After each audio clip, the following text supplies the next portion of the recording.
मेरे YouTube channel my life my way पर मैं आज आपका फिर से स्वागत करती हूँ। आज हम पढ़ने जा रहे हैं, शीर्षक है भोला राम का जीव, जो हरिशंकर परसाई द्वारा रचित एक व्यंग्य है। हरिशंकर परसाई जी का जन्म 22 अगस्त 1924 ईस्वी को मध्य प्रदेश के होशंगाबाद जिले में हुआ था। इन्होंने नागपुर विश्वविद्यालय से हिंदी में MA की उपाधि प्राप्त की थी। कई वर्षों तक वसुधा पत्रिका का संपादन कार्य इन्होंने किया, पर कहा जाता है कि आर्थिक कुछ तंगी के कारण वसुधा पत्रिका इन्हें बंद करना पड़ा। बाद में स्वतंत्र लेखन को ही इन्होंने आजीवन अपने आप को समर्पित कर दिया। इनकी मृत्यु 1995 ईस्वी में हो गई थी। इनकी कुछ रचनाएं हम देख लेते हैं। इनके कहानी संग्रह हैं हंसते हैं रोते हैं, जैसे उनके दिन फिरे, उपन्यास है रानी नागफनी की कहानी, तट की खोज, निबंध संग्रह है तब की बात और थी, भूत के पांव पीछे, बेमानी की परत, पगडंडियों का जमाना, सदाचार का ताबीज, शिकायत मुझे भी है, निठल्ले की डायरी। और व्यंग्य है वैष्णव की फिसलन, तिरछी रेखाएं, ठिठुरता हुआ गणतंत्र, विकलांग श्रद्धा का दौर आदि। इस कहानी में लेखक ने व्यंग्य शैली में समाज में व्याप्त भ्रष्टाचार और पाखंड का मुखौटा उतार कर रख दिया है। यह कहानी व्यंग्य शैली में ही लिखी हुई है, पर इसके पीछे एक कटु सत्य है, एक समाज की बदसूरती है, जिसे अगर उतार दिया जाए तो सारी खूबसूरती एक पल में छूमंतर हो जाती है। समाज और राजनीति के क्षेत्र में फैली विकृतियों, विडंबनाओं पर व्यंग्य लिखने में परसाई जी का कोई सानी नहीं है। इनका व्यंग्य छिछला मनोरंजन नहीं है। हंसी हंसी में उन्होंने आदर्शवाद के पीछे का यथार्थ उखाड़ कर रख दिया है। हालांकि इस कहानी में पौराणिक पात्रों को आधार बनाया गया है, जैसे धर्मराज, चित्रगुप्त, यमराज और नारद जी। प्रकृति के नियम अनुसार धर्मराज सृष्टि के आरंभ से ही मृत आत्माओं को स्वर्ग या नर्क में भेजते रहे हैं, और यहाँ भी यही हो रहा है। इंतजार किया जा रहा है भोला राम का जीव का, जो 5 दिन से अभी तक नहीं पहुंचा यहाँ तक। चित्रगुप्त भी बार बार रजिस्टर देख रहे हैं कि अभी तक दूत उसके जीव को लेकर क्यों नहीं आया।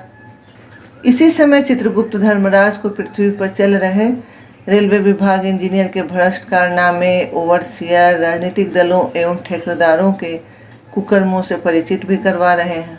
तभी दूत घबराया सा आता है और सफाई देने लगता है कि उसे भोला राम का जीव कहीं भी नहीं मिल रहा है। और तभी नारद जी भी दरबार में पहुंचते हैं, और सारी बातें करने के बाद नारद जी को यह दायित्व सौंपा जाता है कि भोला राम के जीव को वह लेकर आए। नारद जी भोला राम के जीव को खोजने के लिए जाते हैं धरती पर, और उसके घर जाकर आवाज लगाते हैं, और आवाज लगाने पर उसकी पत्नी बाहर आती है, और उसे लगता है जैसे कि कोई पेंशन की कोई खबर है, और वह उनसे अनुरोध करती है कि आप तो साधु की तरह देखने में है, कोई ऐसा उपाय करिए कि उनका पेंशन शुरू हो जाए। और वह बताती है कि भोला राम को कोई बीमारी नहीं थी, उसे बीमारी थी तो सिर्फ गरीबी की बीमारी थी। यहाँ से नारद जी सारी जानकारी प्राप्त कर पहुँचते हैं पेंशन ऑफिस, जहाँ भोला राम पिछले 5 वर्षों से पेंशन के लिए दरख्वास्त पे दरख्वास्त भेज भेज कर थक चुका था, पर उसके जीते जी पेंशन नहीं मिला, इसलिए उसके प्राण उन फाइलों में ही अटके हुए थे। नारद जी जाकर उसका नाम लेकर जब आवाज लगाते हैं तो भोला राम जवाब देता है, कौन पुकार रहा है मुझे? पोस्टमैन है क्या? पेंशन का ऑर्डर आ गया? ये बातें और ये शब्द पढ़ने में अच्छे लग रहे हैं, पर इसके पीछे का दर्द वही महसूस कर सकता है जो भुक्तभोगी हो। एक गरीब इंसान जो सारा जीवन किसी आशा में गुजार देता है, और सिर्फ उसे इसलिए मरना पड़ता है कि व्यवस्था, ये मनुष्य जाति ही बेईमान है, लालच से सराबोर है, और एक गरीब को इसी तरह से मर जाना होता है, तो उसकी आत्मा भी उस जगह को, उन फाइलों को छोड़ नहीं पाती है, और वहीं पर अटकी रह जाती है, जैसे उसके प्राण वहाँ अटक गए हों। जब नारद ने बताया कि वो उसे स्वर्ग ले जाने के लिए आए हैं, तो उसने कहा, मुझे नहीं जाना, मैं तो पेंशन की दरखास्तों में अटका हुआ हूँ, यही मेरा मन लगा हुआ है। इस तरह हम देखते हैं कि किस कदर सरकारी दफ्तरों में कर्महीनता, भ्रष्टाचार, घूसखोरी और ठाट बाट का राज हो गया है और इसका अंजाम सामान्य जन को कष्टों के रूप में भुगतना पड़ता है। उनका जीवन नष्ट हो जाता है, खत्म हो जाता है। आम जन इस व्यवस्था के आगे मजबूर है और यही एक ऐसी समस्या है जिसके ऊपर ध्यान दिलाना चाह रहे हैं लेखक। और इसमें हम देखें तो सरकारी अधिकारियों का दोष नहीं है, दोष है पूरी व्यवस्था का। और जो भी हमारी सरकार हो उसे इन चीज़ों पर ज़रूर ध्यान देना चाहिए, क्योंकि अगर सरकार चाहे तो सभी लोग ईमानदार हो सकते हैं और भ्रष्टाचार के बजाय ईमानदारी होगी, घूसखोरी बंद हो जाएगी और ये ठाट बाट का राज भी खत्म हो जाएगा। पर ज़रूरी है एक ऐसी सरकार की जो इस तरफ ध्यान दे, इन व्यवस्थाओं के प्रति सतर्क रहे। सरकार के कान में इन चीज़ों का पहुंचना बहुत ज़रूरी होता है। आगे हम देखते हैं, आज अवस्था ऐसी हो गई है कि धरती पर दुराचार, अनाचार, भ्रष्टाचार अपने चरम पर है। हर ओर ये चीज़ें हम देख रहे हैं और चुपचाप देख रहे हैं। विरोध करने के हमारे अंदर साहस नहीं है, क्योंकि स्थिति ऐसी है कि आज राजनेताओं का बोलबाला है समाज में। आप उनका विरोध नहीं कर सकते हैं। आप आवाज़ उठाते हैं तो आप बर्बाद कर दिए जाते हैं।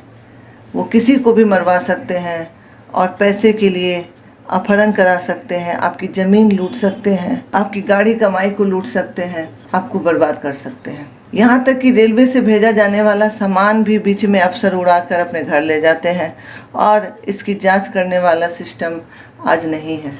हमारा समाज किस गर्त में जा रहा है, ये हमारे लिए चिंता की बात है और हम सभी के लिए चिंता की बात है। इसी तरह पेंशन ऑफिस में बगैर रिश्वत के किसी का काम नहीं हो सकता, नहीं होता है।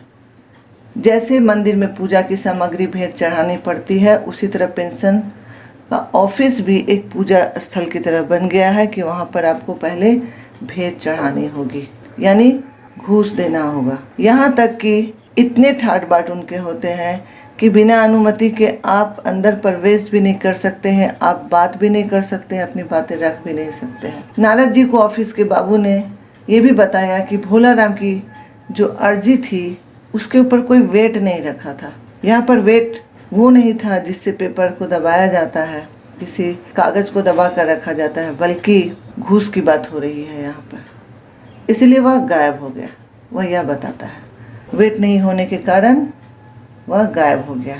इस व्यंग्यात्मक रचना को पढ़कर उसके अंदर का मर्म समझ में आता है और भ्रष्टाचार की पराकाष्ठा भी। आज जरूरत है एक ऐसी व्यवस्था की जहां सही लोगों का चुनाव किया जाए हर क्षेत्र में, खासकर सरकारी क्षेत्र में।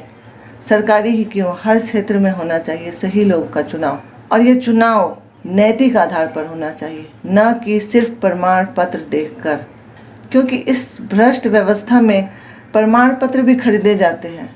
जिसके पास पैसे हैं वह मोल देकर इसे खरीद लेता है। तभी सारी व्यवस्था अनुशासित और न्यायिक आधार पर काम करेगी और नेताओं के चुनने और उनके अधिकारों पर भी नकेल कसनी जरूरी है। और यही नहीं, हम किसी व्यवस्था को दोष दे के बच नहीं सकते हैं।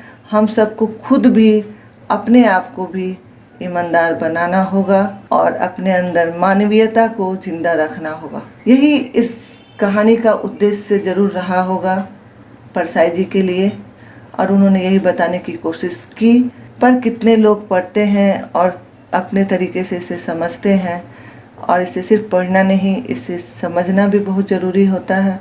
हर कहानी ऐसी ही होती है। आपको सिर्फ पात्रों के काम को देखना नहीं है, उसके माध्यम से जो संदेश दिया गया है उसे आप जरूर जाने, समझें और अपने अंदर उसे उतारें। यही किसी भी लेखक का उद्देश्य होता है। इसीलिए लेखक का स्थान बहुत ऊंचा होता है, उनकी सोच ऊंची होती है, वे बुद्धिजीवी होते हैं। वीडियो देखने के लिए आपका धन्यवाद, और अगर आपको ये अच्छी लगी तो आप अपने दोस्तों को ज़रूर शेयर करें। सब्सक्राइब नहीं किया है तो सब्सक्राइब कर दें, ताकि कुछ और भी अच्छे वीडियो आपको इसी तरह मिलते रहें।